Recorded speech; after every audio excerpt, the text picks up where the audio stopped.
ನಾವು Karnataka goat farm Gururaj ಅವ್ರ ಹತ್ರ ನಾವು ಮೇಕೆಗಳನ್ನ ಕೊಂಡಿದ್ದೀವಿ. ಹೆಚ್ಚು ಕಡಿಮೆ ಒಂದು 30 ಮೇಕೆ ನಾವು ಇವತ್ತು ಪರ್ಚೇಸ್ ಮಾಡಿದ್ದೀವಿ. ಅದರಲ್ಲಿ 2 ಗಂಡು. ಇದನ್ನು ನಮಗೆ ನಾವು ಹೇಳಿದ ತಕ್ಕಂಗೆ ಎಲ್ಲ ನಮ್ಗೆ ಕೊಟ್ಟಿದ್ದಾರೆ. ನಾವು ಯೂಟ್ಯೂಬ್ ನೋಡಿ ಇವ್ರನ್ನ ಭೇಟಿ ಮಾಡಿ ಇವ್ರು ನಮಗೆ ಅವರು ಏನೇನು ಪ್ರಾಮಿಸ್ ಮಾಡಿದ್ರು, ಏನೇನು ಹೇಳಿದ್ರು ಅದಷ್ಟು ನಮ್ಗೆ ಕೊಟ್ಟಿದ್ದಾರೆ. ದಯವಿಟ್ಟು ನೀವು ಅವ್ರನ್ನ ಕಾಂಟ್ಯಾಕ್ಟ್ ಮಾಡಿ, ನಿಮ್ಗೆ ಏನು ಬೇಕೋ ಅವ್ರ ಮಾಹಿತಿ ಕೊಡ್ತಾರೆ. ದಯವಿಟ್ಟು ಅದನ್ನು ಪ್ರಯೋಜನ ಪಡ್ಕೊಳ್ಳಿ. Thank you.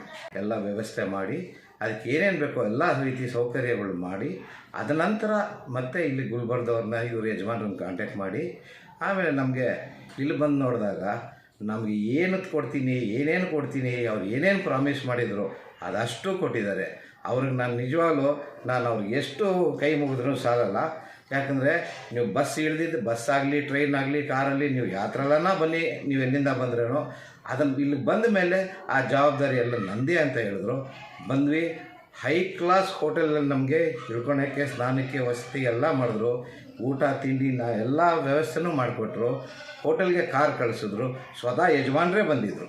ಬಂದು ನಮ್ಮನ್ನ ಕರ್ಕೊಂಬಂದು ಗೋಟ್ ಫಾರ್ಮ್ ಇಲ್ಲೆಲ್ಲ ತೋರಿಸಿ ನಿಮ್ಗೆ ಯಾವ್ದು ಬೇಕೋ ಸೆಲೆಕ್ಟ್ ಮಾಡ್ಕೊಳ್ಳಿ ಅಂತ ಹೇಳಿದ್ರು.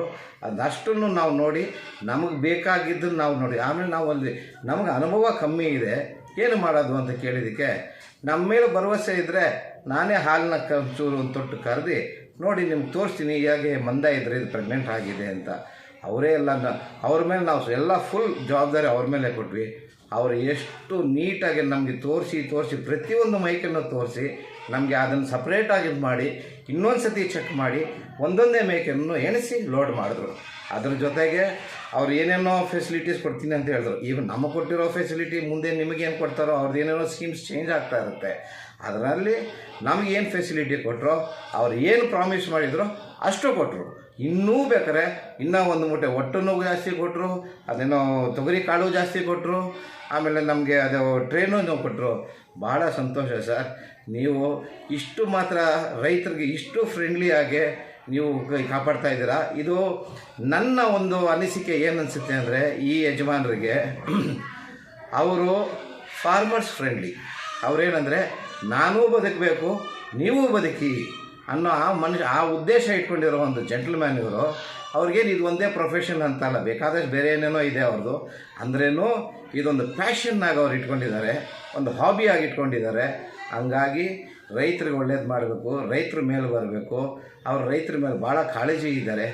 ಅದಂಗೆ ಅದನ್ನು ಅದ್ರ ಜೊತೆಗೆ ಏನೇನು ರೋಗ ಬರುತ್ತೆ, ಏನೇನು ರೋಗ ಬಂದರೆ ಏನೇನು ಮಾಡಬೇಕು, ಯಾವ್ಯಾವ ಟೈಮಲ್ಲಿ ಏನು ಮಾಡಬೇಕು, ಮಳೆಗಾಲದಲ್ಲಿ ಏನು ಮಾಡಬೇಕು, ಬೇಸಿಗೆಗಾಲದಲ್ಲಿ ಏನು ಮಾಡಬೇಕು, ಪ್ರೆಗ್ನೆನ್ಸಿ ಆದಮೇಲೆ ಡೆಲಿವರಿ ಟೈಮಲ್ಲಿ ಏನು ಮಾಡಬೇಕು, ಪ್ರತಿಯೊಂದು ಹೇಳಿದ್ದಾರೆ.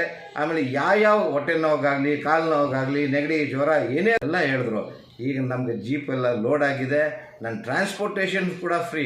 ನಾನೇನು ನೂರಾರು ಕಿಲೋಮೀಟ್ರ್ ಹೋಗಬೇಕು, ಅಲ್ಲಿಂದ ಪಾಪ ಅವ್ರು ವಾಪಸ್ಸು ಬರಬೇಕು ಖಾಲಿ ಗಾಡಿ. ನಮಗೆ ಫ್ರೀಯಾಗೂ ಕೊಟ್ಟು ಪ್ಲಸ್ ಟ್ರಾನ್ಸ್ಪೋರ್ಟೇಷನ್ ಫ್ರೀ. ಆ್ಯಂಡ್ ಮೇಕೆನೂ ಅಷ್ಟೇ ಭಾಳ ರೀಸನಬಲ್ಲಾಗಿ ಕೊಟ್ಟರು. ಅದ್ರ ಜೊತೆ ಎಲ್ಲ ಮೇಕೆನೂ ಪ್ರೆಗ್ನೆಂಟ್ ಆಗಿದೆ. ನಮ್ಮ ಅದೃಷ್ಟ ಇದ್ದರೆ 1-2 ಸಿಕ್ಕಿದ್ರೂ ಸಿಗ್ಬೋದು, ಇಲ್ಲ ಒಂದೇ ಸಿಗ್ಬೋದು. ಸೊ ಹಾಗಾಗಿ ಇಷ್ಟಾಗಿದೆ. 2 ಮಾತನ್ನ ಹೇಳಿ ಆಮೇಲೆ ವೆರಿ ಇಂಪಾರ್ಟೆಂಟ್, ರೈತರೇ ರೀತಿಯಲ್ಲೂ ನಮ್ಮ ಈ ಗುಲ್ಬರ್ಗ್ನಲ್ಲಿರೋ ಯಜಮಾನ್ರನ್ನ ನೀವು ಎಳ್ಳಷ್ಟು ಅವ್ರನ್ನ ಡೌಟ್ ಮಾಡಬೇಡಿ. ಧೈರ್ಯವಾಗಿ ಬನ್ನಿ, ಧೈರ್ಯವಾಗಿ ಪರ್ಚೇಸ್ ಮಾಡಿ. ದಿವಸ ನಾವು ಒಂದು ಫೋನ್ ಮೇಲೆ ವ್ಯವಹಾರ ಟರ್ಮ್ಸ್ ಆ್ಯಂಡ್ ಕಂಡೀಷನ್ಸ್ ಎಲ್ಲ ಮಾತಾಡಿಕೊಂಡು ಅದ ನಂತರ ಇವತ್ತು ನಮ್ಮ ವ್ಯವಹಾರ ಕುದುರ್ತು. ದೇವರು ನಮಗೆ ನಿಮಗೆ ಎಲ್ಲರಿಗೂ ಒಳ್ಳೇದು ಮಾಡಲಿ. Thank you. ಬರಲಿ